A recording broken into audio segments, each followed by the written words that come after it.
Hello mga kaiklabu!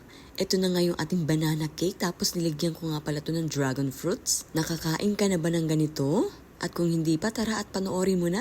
Para sa ating mga ingredients, meron nga ako dito 3 large na banana. Imamash lang natin tong banana.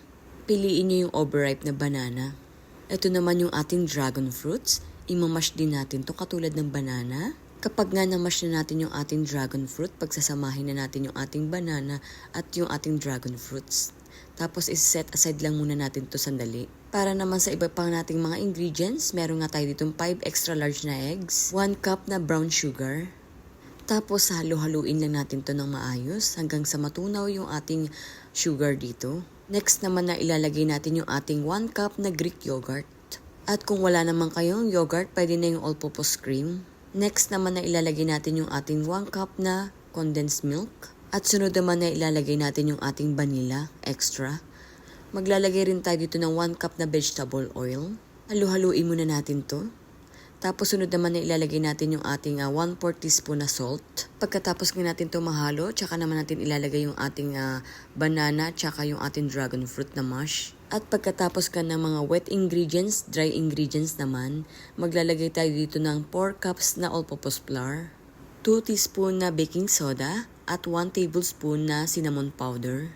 Kapag nga nailagay na natin yung ating mga dry ingredients dito sa ating wet ingredients, hahalo-haluin lang natin to. At bigla ko pa nga naisip na lagyan to ng 2 cups na granola. Kapag nailagay na natin yung ating granola, hahaluin lang natin to pero hindi natin to i-overmix. At saka naman natin ilalagay sa ating banana molder.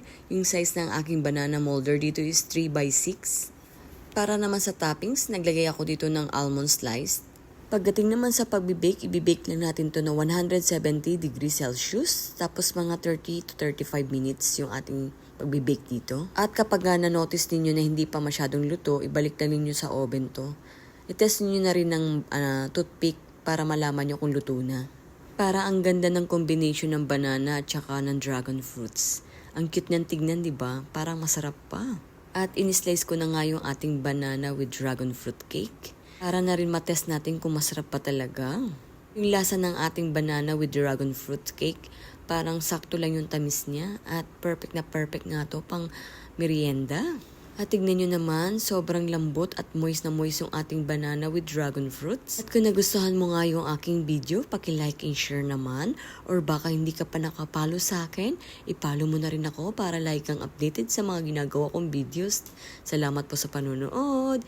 Sa uulitin, tikman na natin napakasarap na ating banana with dragon fruit cake.